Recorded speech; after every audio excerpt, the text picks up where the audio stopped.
Minsan naiisip mo na parang walang nagbabago sa buhay mo at tuwing lumilingon ka sa paligid mo ay nakikita mo kung gaano ka-successful ang ibang tao. May iba na nagpaplano ng pumunta ng Mars samantalang ikaw ay di pa rin makahanap ng trabaho.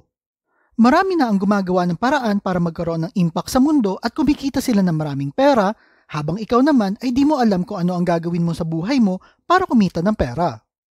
Kahit nasabihin mo na matanda na sila kaya naka-achieve sila ng success, may mga kasing edad ka pa rin na naka-achieve din ng same level of success na sa panaginip mo lang makakamit, kaya naman pinanghihinaan ka ng loob dahil na rin sa kumikita sila ng maraming pera samantalang ikaw ay hirap pa ring bayaran ang bill mo sa kuryente. Ito ang dahilan kung bakit di ka masaya.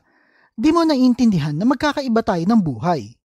Di mo pwedeng i-compare ang buhay mo kahit na sa mga taong nasa paligid mo, kahit na ginagawa mo ang mga bagay tulad ng ginagawa nila, kasi di tayo magkakaparehas at may magkakaiba tayong mindset, strength at weaknesses. Itinuturo ng lipunan o ng society natin na dapat lahat tayo ay nasa isang direction lamang. Karamihan sa atin ay nagsisimulang pumasok sa eskwelahan na magkakaparehas ang edad hanggang college. Sinasabi dito na dapat tayo ay magkakatulad na dapat may pare-parehas tayong goals, passion at opportunities. Pero di ito ang katotohanan. Kung ang isa ay naabot niya na ang gusto niya, di naman ibig sabihin na dapat ay maabot mo rin kung ano ang meron siya. May iba na nakamit ang financial success na gusto nila sa murang edad, samantalang ang iba naman ay bumubuo pa lang ng kanilang pamilya. At ito ang isang bagay na dapat mong maintindihan, na ang buhay mo ay journey mo at ikaw mismo ang may gawa nito. Kaya itigil na ang pagkukumpara ng buhay mo sa iba. Disclaimer muna, kung wala ka namang ginagawa kasi sa buhay mo kundi manood lang ng mga telenovela at magreklamo kung bakit ganyan pa rin ang buhay mo, then dinaloko mo lang ang sarili mo. Kaya itigil na ang pagkukumpara ng sarili mo sa iba at ikaw mismo ang gumawa ng paraan para sa iyong tadhana. Yung goal mo na mismo ang magiging sukatan ng success mo sa buhay.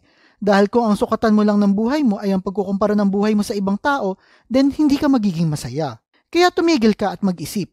Gumawa ka ng malinaw na goal kung ano ang magiging purpose mo sa buhay. Pero di ko naman sinasabi maging isang Bill Gates ka o Elon Musk, pero become the next you, the best version of you.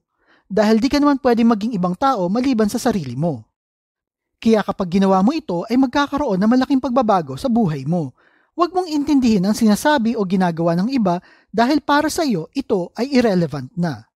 Alam mo na ang goal mo at mission mo sa buhay at unti-unti kang umuusad patungo sa goal na iyon. Ito ang magtutulak sa iyo para gumising sa umaga at maging motivated sa buong araw.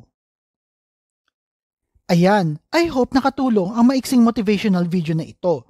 Ikaw ba, ano ang mga goals mo sa buhay? Type mo naman sa comment section below.